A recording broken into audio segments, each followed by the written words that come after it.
Hi, എല്ലാവർക്കും നമസ്കാരം. ഇന്ന് നമ്മളിവിടെ ഉണ്ടാക്കാൻ പോകുന്നത് മൈദ കൊണ്ടൊരു 4 മണി പലഹാരമാണ്. അതിനകത്ത് മുട്ടയൊക്കെ ചേർത്തിട്ടുള്ളതാണ്. എന്തൊക്കെയാണെന്ന് ഞാൻ കാണിക്കാം. ഇത് അര കിലോ മൈദ ഉണ്ട്. അതിനകത്ത് സോഡാപ്പൊടി സ്വല്പം ഇടണം. പിന്നെ 1 കപ്പ് തണുത്ത പാല്, പിന്നെ പഞ്ചസാര ആവശ്യത്തിന് പൊടിച്ചത്, പിന്നെ 2 മുട്ട, അതിൻ്റെ കൂടെ നമ്മൾ ഏലക്കാപ്പൊടി, പിന്നെ ഉപ്പ് സ്വല്പം. പിന്നെ ഇതെല്ലാം കൂടെ നമ്മൾ മിക്സ് ചെയ്ത് വേണം നമ്മൾ മുട്ടയും ഈ പഞ്ചസാരപ്പൊടിയും പാലും എല്ലാം കൂടെ മിക്സ് ചെയ്ത് നല്ലപോലെ അടിച്ച് നല്ല പതഞ്ഞ് കഴിയുമ്പോഴാണ് ഇതിൻ്റെ കൂടെ ചേർക്കേണ്ടത്. അതിന് നമുക്ക് ഈ മുട്ടയും ഈ പഞ്ചസാര ഇതെല്ലാം കൂടെ നമുക്ക് അടിച്ചുകൊണ്ട് വരാം.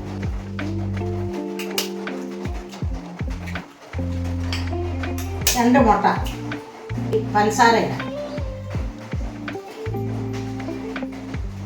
ഒരു അര കിലോ മൈദ ഉള്ളതുകൊണ്ട് നമ്മൾ ഈ മൂന്ന് സ്പൂണ് പഞ്ചസാര പൊടിച്ചത് ഇടണം. എന്താണെന്ന് വെച്ചാൽ മധുരം ചിലർക്ക് മധുരം വേണം, ചിലർക്ക് മധുരം കുറച്ച്, എന്നാലും മൂന്ന് സ്പൂണ് വേണം.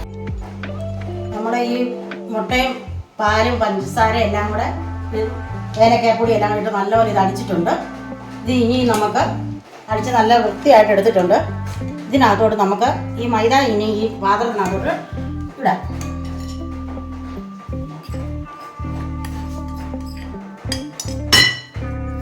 ഇതിനകത്തോട്ട് ഒരു സ്വല്പം സോഡാപ്പൊടി ഇടും.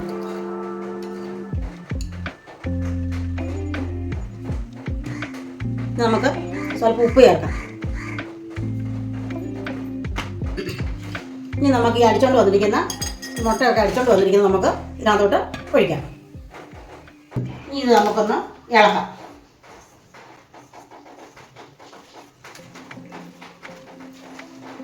നല്ലപോലെ ഇത് നമുക്ക് ഇളക്കിയെടുക്കും.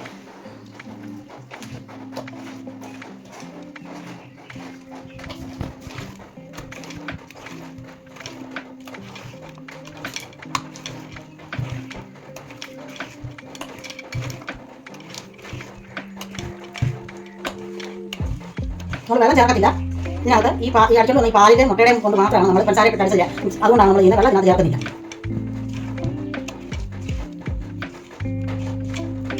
നമുക്കിത് ഒരു 2 മണിക്കൂർ കഴിയുമ്പോൾ നമുക്കിത് ഉണ്ടാക്കാം. ഞാൻ ചീനച്ചട്ടിയാണ് വെച്ചത്. ചീനച്ചട്ടിക്കകത്തോട്ടാകുമ്പോൾ ശരിക്കും നമുക്ക് ഉണ്ടാക്കിയെടുക്കാൻ പറ്റും. ഇനി നമ്മൾ തിളച്ചിരിക്കുന്ന എണ്ണയ്ക്കകത്തോട്ട് മാവ് ഒഴിക്കുകയാണ്.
നമ്മുടെ പലഹാരം മൂത്ത് വരുന്നുണ്ട്, എടുത്തിട്ടുണ്ട്.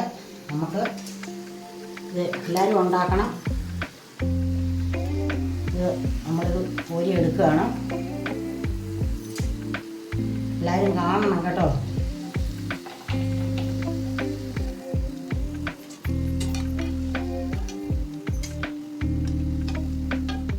ഇത് ഉണ്ടാക്കി അത് എണ്ണ ചിലവില്ല. നമ്മുടെ 4 മണി പലഹാരം റെഡി ആയിട്ടുണ്ട്. മൈദ കൊണ്ടുള്ള പലഹാരമാണ്. എല്ലാവരും ഇത് കാണണം. എല്ലാവരും ഇത് ഉണ്ടാക്കി കഴിച്ച് നോക്കണം. നല്ല ടേസ്റ്റാണ്. ഞാനൊരെണ്ണം കഴിച്ച് ടേസ്റ്റ് ചെയ്ത് കാണിക്കാം. നല്ല മയമാണ്.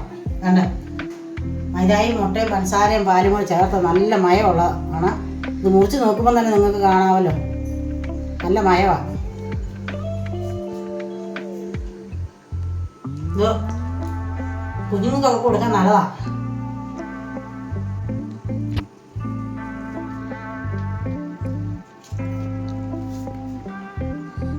എല്ലാവരും ഇത് കാണണം, ലൈക്ക് ചെയ്യണം, സബ്സ്ക്രൈബ് ചെയ്യണം, ഞങ്ങളെ സപ്പോർട്ട് ചെയ്യണം. നാളെ ഞങ്ങൾ വേറൊരു ഐറ്റമായിട്ട് വരുന്നതായിരിക്കും. ബായ്.